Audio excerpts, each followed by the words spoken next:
Welcome Mixed Media class to your final project. If you're a senior, this will be your last task in this class. We've been building up to this project through the activities you've done in your process journal. We've talked about collage, juxtaposition, surrealism, text and image, and much more. You will put your skills into action to create a project using found objects from the scrap box and anything else you can come up with. You can go pretty big with this project, so feel free to have fun and explore. You will use your materials from the scrap box to create a mixed media collage. Call it trash art if you want. Mixed media collage is a great way to express emotions and allow the viewer to question their reality through juxtaposition and contrast. The message that you convey to your viewer is up to you. This project is all about emotions and letting the art choose you. We talked a lot about emotions in artwork, and we've had a look at many different artworks and ask you to tell me how they make you feel. We did an art immersion where you saw several surreal artworks and collages and then wrote down your emotional reactions to each. And now you're going to be enticing your viewers in with emotions too. There will be a formal critique on Tuesday, May 25th. I expect everyone to be done with their artwork by this time. You'll be commenting on your classmates' works and writing a formal analysis on one classmate's artwork. I have to make the critique for this class, this project mandatory. If you don't attend, you can lose up to 35 points in this process journal assignment.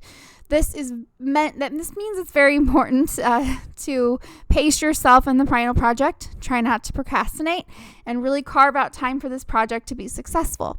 I want this to be something you're proud of and that represents you. Since you are already watching this video, that means you probably already completed step 1, but if not, open the process journal document for this project. In step 2, after you watch this video, you will complete slide 2 of your process journal. To do this, you will look up 8 to 10 photos of inspiration for your artwork. These photos can be found in places such as Instagram, Pinterest, or Google. Step 3 will have you complete slide 3 of your process journal, and you will go into greater detail on how to complete slide 3 in a moment. Once you complete this, move to step 4 and complete at least 4 sketchbook thumbnail drawings for your project. This is something that you learned how to do in art and design class. These don't take very long, maybe 20 minutes total. Don't think too much about it either. Just draw basic shapes, lines, and colors that will be present in the final artwork. If you're stuck on the thumbnails, meet with Ms. Tabor for help. On step 5, you'll meet with Ms. Tabor to get your final project approved. This will take place during class starting May 7th, and it will not be limited to by alphabet. So it'll be limited to whoever's ready to meet with me can meet with me. Once you get approved, you move to step 6 and actually complete your proposed project. Be sure to take at least 3 process photos, as you could lose up to 25 points if you do not complete these. Process photos are important documentation to show that you were the one who completed the artwork. You will also need to take a beautiful final photo of your artwork, taking care and attention to detail on the photographing of your work. Along with it, you'll need to take a photo of yourself with the artwork, either holding it or standing near it. Step 7 has you completing the artist statement on the reflection slide of your process journal. This is pretty quick and easy to just fill in the blank. Step 8 is the big day. Tuesday, May 25th is your critique, where I expect everyone to be present. This is a chance to celebrate the work you've done this semester. And after the critique, step 9, you'll turn in your process journal by Wednesday evening, and that includes seniors. Formulating the goal for your project doesn't have to be confusing or hard. Some of you might already have your materials or know what you want to do for the project, or at least have some vague idea, while others are struggling to come up with a concept. Once you have a clear goal in mind, the rest of it will be easy. Consider, when you're making your goal, what you want to get better at, what your strengths are, and what resources might be available to you. What emotions do you want the viewers to feel when looking at your work, and how can you relate your goal to something in your own life? So the main viewers for your artwork will be your classmates, but that it may extend beyond that if you want it to. Is there something you're really good at and you'd like to incorporate into your project? Great. Is there something you'd like to get better at? Maybe embroidery or polymer clay techniques? Awesome. Incorporate it into your project. What resources around your house might be available? If you're coming back to school face-to-face, I also have resources in my classroom. I have a lot of really cool mixed media items to choose from fabrics to old toys, beads, shoes, lots more. We've talked about motion a lot this semester. You've expressed how artworks make you feel, many of them actually. Now it's time to think about how you'll make your viewers feel or what emotions you want to sort of vent into your artwork. Can you relate this project to something in your life? Maybe this artwork can be decorative for your dorm room or for a gift to a friend, or maybe it's something that will actually serve a purpose. So let's look at some examples of project goals on the next slides. Please pause the video and read all 3 boxes where there are 3 fictitious example goals, and those are the colors. Once you have a clear goal in mind, it will be easy to pair it with a global context or a purpose for your artwork. Your global context can also help you formulate more carefully and plan out your artwork overall. So these 3 students here each have unique ideas for their projects, as you read.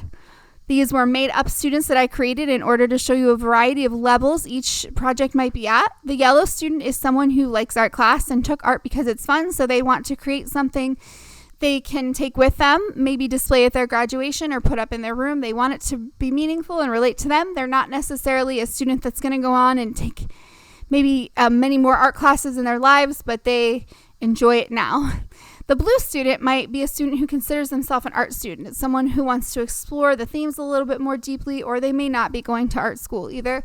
And the green student is somebody who might be both. Maybe 2D is a hobby for them, or they don't necessarily like drawing, but they like sculpture. They're good at that. So now that we'll look at the global context so that we compare these student goals, these very good goals, with some global context.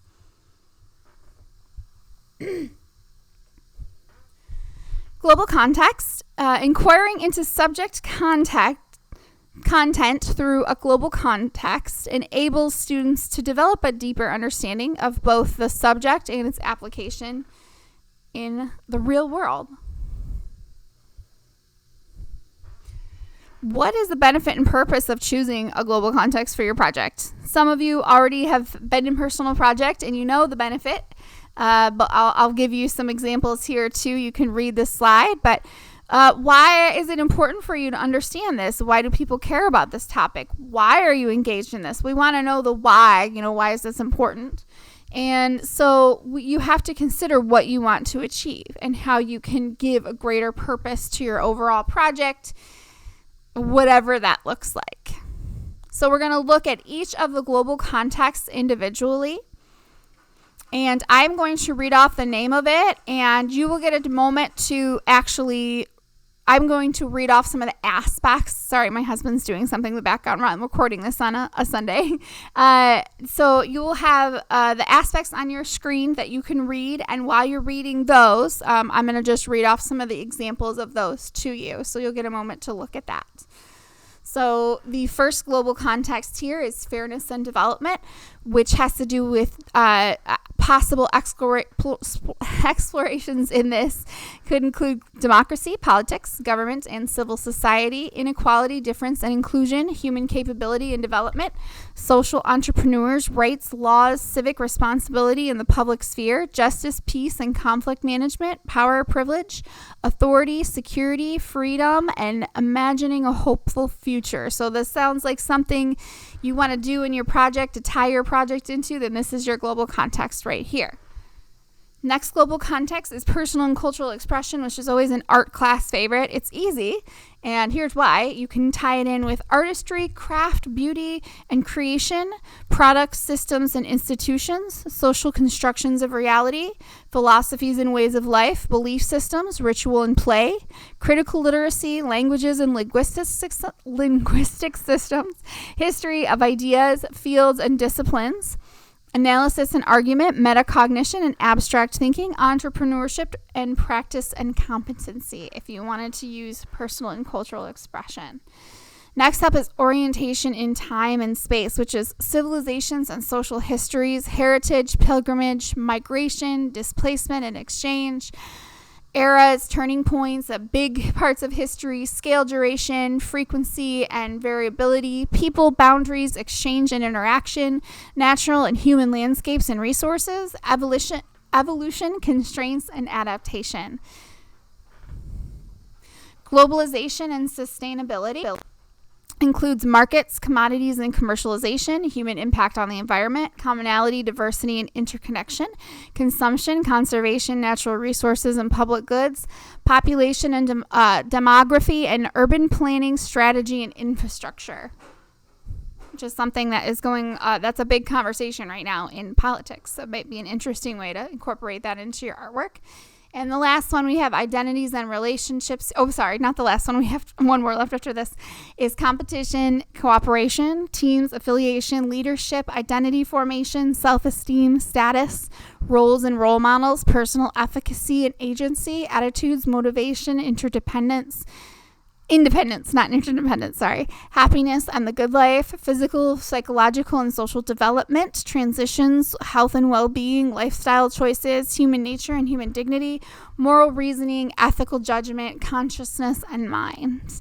And this is the last one, scientific and technical innovation, including systems, models, methods, products, processes, and solutions, adaptation and ingenuity and progress, opportunity, risk, consequence, and responsibility, modernization, industrialization, and engineering, digital life, virtual environments in the information age, the biological revolution, mathematical puzzles, principles, and discoveries. Now that you've seen all 6 global contexts, let's talk about which one might pair best with each project. If you're in a class, I will be pausing the video so that we can talk about which one might go well with each. If you're not in the class, pause and assign a global context to each project that makes the most sense. Either way, pause the video now. All right. Hey, everyone. I'm going to share my opinion on which global context I think would pair best with each. This doesn't make you wrong and me right. It just means that that's what I would find easiest to relate. The yellow box, I would pair personal and cultural expression because this is something that comes from the student's life and experiences in their culture. The blue I would pair with globalization and sustainability, specifically human impact on the environment. That would be a pretty easy one.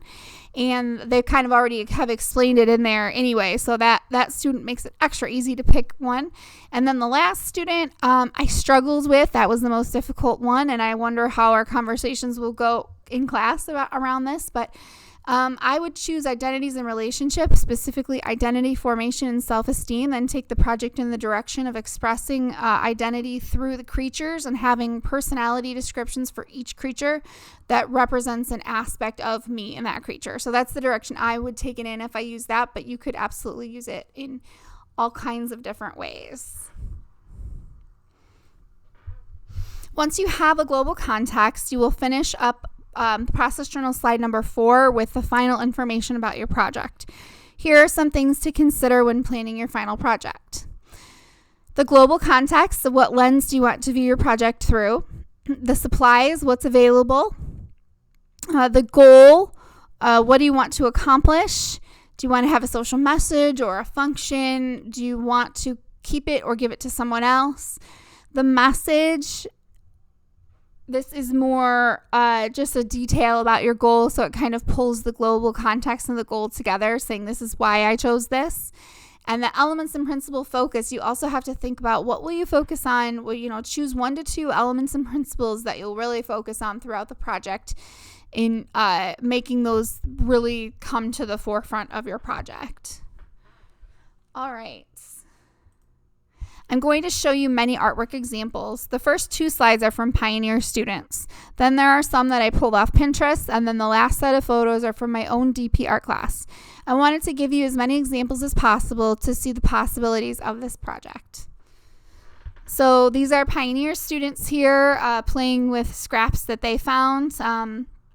So these ones are more like decorative art pieces, and these 2 are more like, this is sort of functional. You could put this little bird on a shelf in your house. This you could actually use, and I made one of these when I was in high school. It's a little jean sling messenger bag purse thing. You could certainly make something functional in here using recycled materials. You could do a portrait, again, with recycled materials of yourself or someone else. You could make a cool collection of objects and sort of make it be abstract but visually pleasing, like this artwork here. These are all Pinteresty things now. You could combine all of your stuff again for a more abstract look. You could do some cool portraits, but then embellish them with things that you got from the scrap box. If you had like jewelry or something like that, I really liked this girl's paintings. You could do little sculptures. Looks like it's on a canvas, but it's got like recycled stuff, so it's probably big canvas. You could maybe do a smaller version of that. And then this is just a cool little recycled stuff sculpture. Here's a little bit larger scale of recycled material sculptures. I really like this jellyfish here. And here we've got a little bit more complex. You could have something that's functioning. I love this mirror. It's so cool. It makes me want to start collecting weird mirrors at thrift stores and find a big mirror to put it around. So maybe you could do something fun like that. If you're a thrifter, you might already have some cool stuff. I really like this body form here too. You could build an actual body or something with it.